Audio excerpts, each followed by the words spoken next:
Rui, President of China National Textile and Apparel Council. Mr. Gu Ping, thank you for your speech. President of China Textile Machinery Association.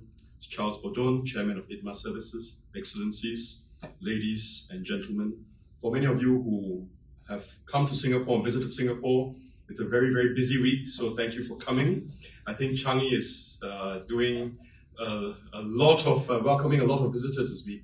I was just sharing with Alex and Mr. Gu Ping that this week is busy. And Ambassador Dante will know this because we have the Energy Week, we have the Singapore Week of Innovation and Tech, and just up north we have the ASEAN Summit. And it's very useful to see that the gathering of so many people, both businesses, both leaders in many different industries, textile industry, energy, technology, and also different governments coming together. In Kuala Lumpur, it's very busy. We have President Trump here. We have Premier Li Qiang in Singapore, also over the weekend. And just to see Alex as well as Gu Ping here, you'll see that we can bring different people together. ASEAN, Asia, as well as Europe. And it's a really good meeting of minds, a good meeting of people and good ideas. So my speech this morning, if you allow me to, let's be a little bit more creative and rethink about looking back, looking at what's in the present, and then let's also take a step and look into the future. What's in the past, what's in the present, and what's in the future. As Alex as well as Ms. Gu Ping mentioned, I'm really delighted to welcome ITMA Asia back to Singapore for the first time in 20 years. But as Alex also reminded me, it's actually your first one was at 2001. But if we look back at 2005, which is the last time that you held it here, also in the Singapore Expo, let's do a little bit of trivia, okay? Just to test your age a bit, okay? Who was the US president then? Okay, no Google there. It's actually George W. Bush. Who was the US president then in 2005? Who was the Chinese president then? President Hu Jintao. And former Prime Minister Lee Hsien Loong had just stepped into his first full year as Prime Minister of Singapore.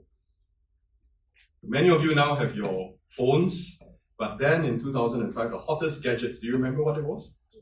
iPod Nano. And for those of you who betray your age, the coolest phone is not the iPhone, you know. Motorola Razr flip phone. If you had that, you were very cool. And it wasn't TikTok, it wasn't even Facebook, it wasn't Instagram, what was it? Social media. Friendster.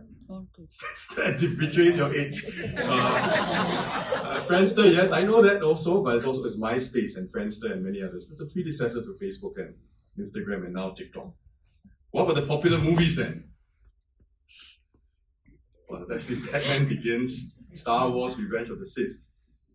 And on television, the popular TV shows was The Apprentice, featuring somebody who's still on TV today. Then it was Mr. Donald Trump. You still see President Donald Trump on TV today, so 20 years and now. And looking to textiles and clothing, what were the popular clothing brands then? Sorry? Okay, let me try, okay? So it was in the US and it's Abercrombie and Fitch, Juicy Couture, and you kind of, yes, that is not me, but it's actually Sichuan. But in Asia, the popular brands were Giordano, Baleno, Bossini. Uniqlo was already rising fast in Japan and starting to expand internationally. So 20 years, you've seen a lot of changes over the last 20 years, quite interesting in terms of textile, popular culture, as well as technology. But much like the popular culture and technology of that time, 20 years ago, the textile industry of 2005, 20 years ago, was driven by different forces. What were the forces? They were focused on cost and scale. Cost and scale. Rather than, as Alex mentioned, innovation or sustainability. So cost and scale was very much on the focus then, innovation and sustainability now. But just as music, movies and technology evolved very dramatically over the last 20 years since you were here, so too has our industry. So I mentioned today the focus is on technology, digitalization, and sustainability. And that's what makes ITMA Asia and Sydney's return to Singapore so significant.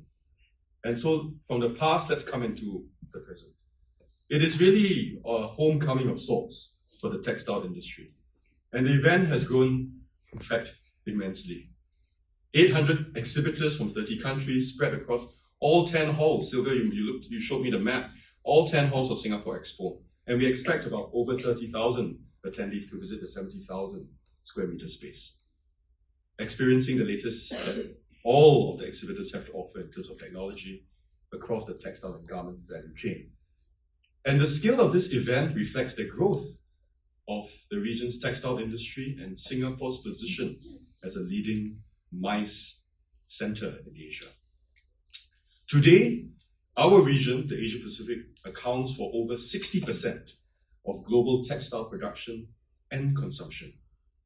And many of the businesses already know as you need to diversify your supply chains. It's not an option, it is a must.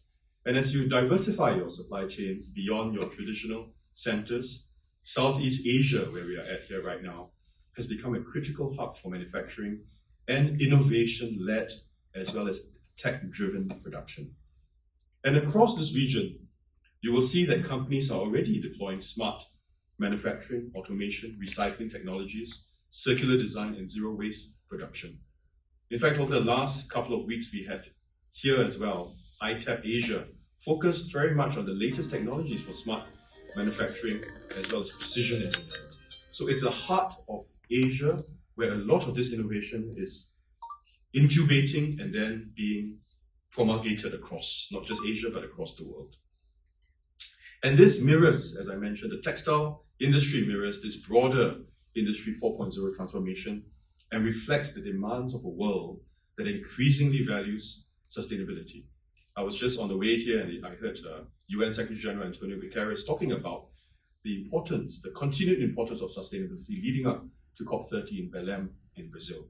So that has to be something which I think the industry is already focused on because it's not a choice, it is a choice that will confront us, the climate challenge.